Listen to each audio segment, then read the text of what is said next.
साथियों, जब से देश में नए 4 श्रम कानून लागू हुए हैं तब से ओवर टाइम के नियम में भी बड़ा परिवर्तन अब आ गया है। क्योंकि जो भी ओवर टाइम करने वाले व्यक्ति हैं उनको जितने घंटे अगर ओवर टाइम करेंगे उसका आपको डबल पैसा मिलने वाला है। हम लोग डेली बेसिस पे जानेंगे, साप्ताहिक बेसिस पर, और मैक्सिमम आपको कितने घंटे का ओटी मिल सकता है और उसका भुगतान कैसे होगा इसको भी समझेंगे। नए श्रम कानूनों में ओवर टाइम के नियम। ओवर टाइम कब लगेगा?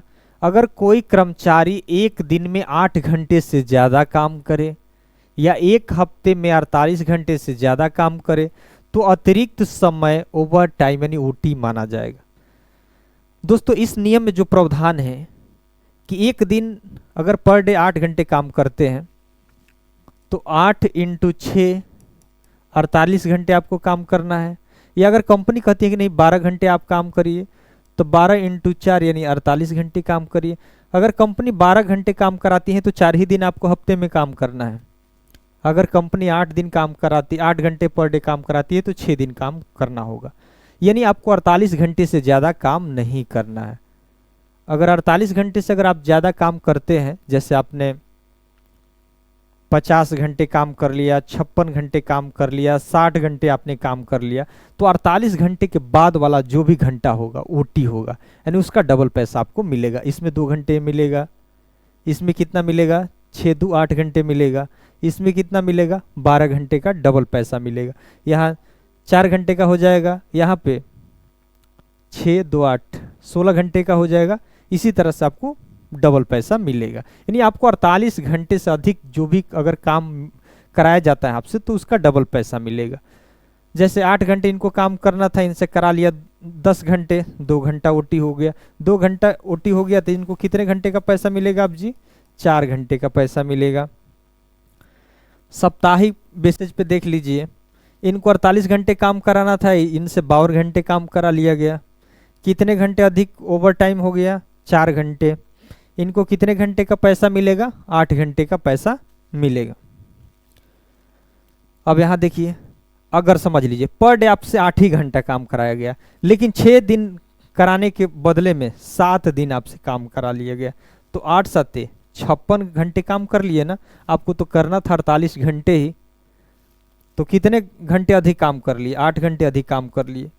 तो अभी यहाँ कितने घंटे का पैसा मिलेगा? 16 घंटे का पैसा मिलेगा। आधार क्या होगा पैसा मिलने का? देखिए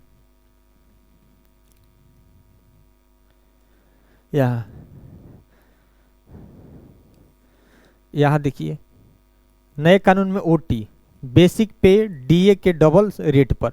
अब पहले ये हमने बताया था आपको कि इसी नए नियम में ये भी प्रावधान है कि जो कुल वेतन आपका है 12,000, जैसे समझ लीजिए 12,000 आपका वेतन है, तो मूल वेतन कंपनी 50% से कम नहीं रख सकती है। कम रखने का कोई प्रावधान ही नहीं रहे। पहले क्या होता था, कंपनी पैसा बचाने के लिए, ग्रेजुएटी और पीएफ का पैसा बचाने के लिए जो अलाउंसेज होता था, भत्ता होता था, उसको अधिक रखती थी और आपका मूल वेतन क्या रखती थी? कम रखती थी। और जो लाभ आपका ग्रेजुएटी और पीएफ का मूल वेतन पे ही लाभ मिलता था। लेकिन अब गवर्नमेंट ने इस नियम में यह प्रावधान कर दिया गया है कि आपका मूल वेतन 50% से कम कोई रख नहीं सकता है।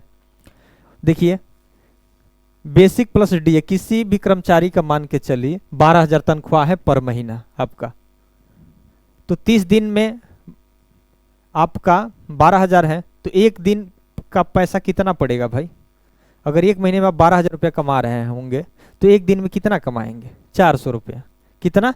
400 रुपये एक दिन की दिहाड़ी आपकी होगी। अगर वही कहा जाए कि भाई 400 दिहाड़ी अगर 8 घंटे की हो रही है तो 1 घंटे में कितना कमा रहे होंगे? तब यहाँ निकाला गया है, फार्मूला से भी आप देख सकते हैं। 1 घंटे में आपका 50 रुपया होगा, तभी तो आपका 8 घंटे में 400 रुपया होगा।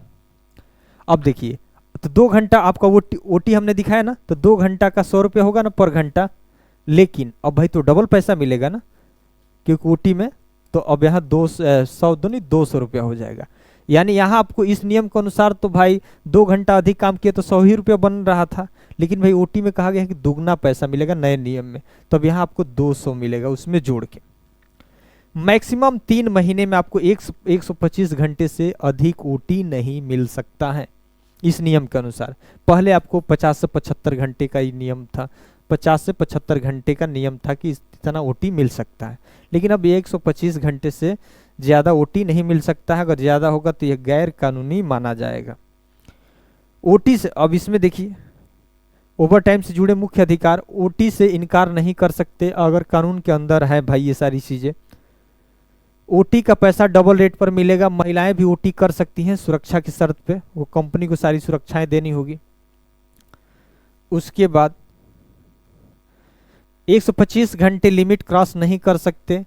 ओटी का रिकॉर्ड कंपनी को रखना पड़ेगा और आपके पास भी वो रिकॉर्ड रहना चाहिए।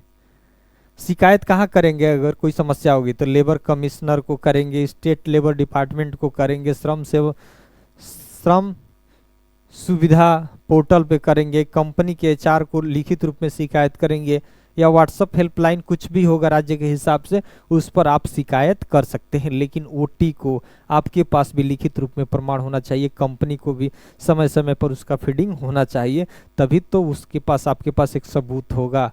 मान के चलिए कि 3 महीने में आपने 100 घंटे ओटी कर लिए तो उसका अब डबल पैसा मिलेगा ना। तो कई तरीके से इस नियम का विरोध भी हो रहा है, समर्थन भी हो रहा है। आपका राय क्या है इसमें, जरूर आप कमेंट करके